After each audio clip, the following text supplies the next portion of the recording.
In today's video, we'll be having a look at the GCSE Spanish roleplay question, breaking it down and looking at top tips to get a grade 9. We'll be focusing on the EDEXCEL specification today, and this will be particularly useful for anyone taking their GCSE exams from 2026 onwards.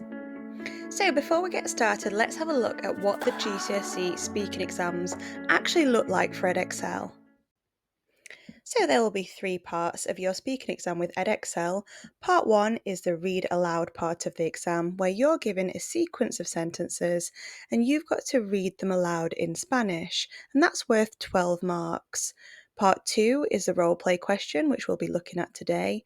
And part 3 is actually broken up into two different sections. The first part is where you have to describe a photo, and the second part is where you have a broader conversation. So, what does the role play question actually look like?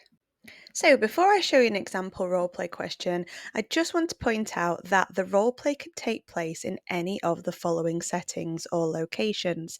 It could be in a cafe or a restaurant, a hotel, a shop, market, shopping centre, a tourist information office, a cinema, theatre or concert hall, a train station, a leisure centre, a doctor's surgery, hospital or campsite. It's really useful to know this as we can actually predict a lot of the language which could come up, which I'll go into further detail in later on in the video. Let's look at the foundation example first. As you can see, you are given the scenario and context first in English, and then you're given the task below with 5 statements.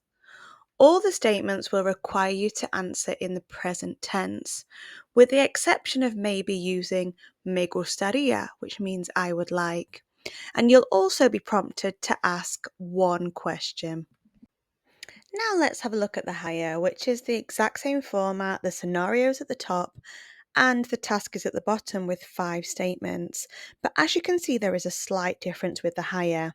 4 of the statements will prompt you to answer in the present tense or potentially with me gustaría, but there will be one statement which requires you to respond in the future tense, and there will be 2 questions.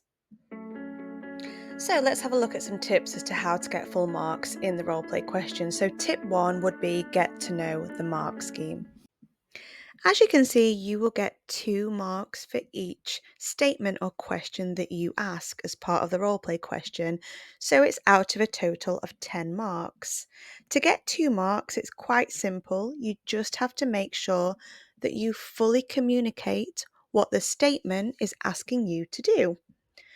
Just be careful because you'll only get half marks if something isn't clear. Can you see it says it's for 1 mark, it's partially communicated and there is some ambiguity. So try to be as clear as possible and double check your sentences or your questions before you go in to the exam. Tip 2, keep it simple. As you saw from the mark scheme, you're not going to get any extra marks for using complex language or extending your responses like in other parts of the exam. So keep it simple, as actually you're much more likely to have a really clear response through a simple, straightforward answer. Tip 3, revise question words. As you saw in the example roleplay questions, for the foundation tier, you're going to have to ask 1 question, and for the higher tier, you're going to have to ask 2 questions. So it's really worth revising these question words on the screen now. So we've got question words like qué, what, cuándo, when, cómo, how, dónde, where. We've got cuánto, cuánta, cuántos, or cuántas, how many, cuál, which. But we've also got 2 useful sentence starters, which actually you tend to see in a lot of the practice roleplay questions. We've got a qué hora abre or cierra and cuánto cuesta. So what time does it open or close and how much does it cost? It's definitely worth knowing those structures. Tip 4, revise the following key language. So I think the following words can be quite useful if you feel stuck in the role play question. So the word ticket is definitely useful for example, if you are in the theatre, if you're in a cinema.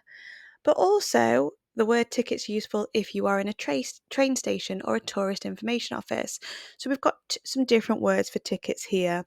We've got a ticket for transport would be a boleto or billete, but a ticket to get into a theatre, for example, with paid admission would be a boleto o una entrada. Another really useful word would be the word for gift. If you are in a shop, you may be asked to buy a gift. So that would be un regalo. And if you're in a doctor's surgery or a hospital, you may well be asked to say something that is wrong with you and why you are there. So it may be worth revising the phrase me duele, which means it hurts. And with me duele, you just put the body part afterwards. So, for example, if I wanted to say my back was hurting, I would say me duele la espalda. Or if I wanted to say my head is hurting, in other words, I have a headache, I would say me duele la cabeza. So they are really useful structures if you find yourself getting the role play that is in a doctor's surgery or a hospital. Also, for some of the role play questions, it seems that there's a pattern of you having to ask where you can get something to eat or drink. So I really do think that words cafe or cafeteria, which mean cafe, are really, really useful too.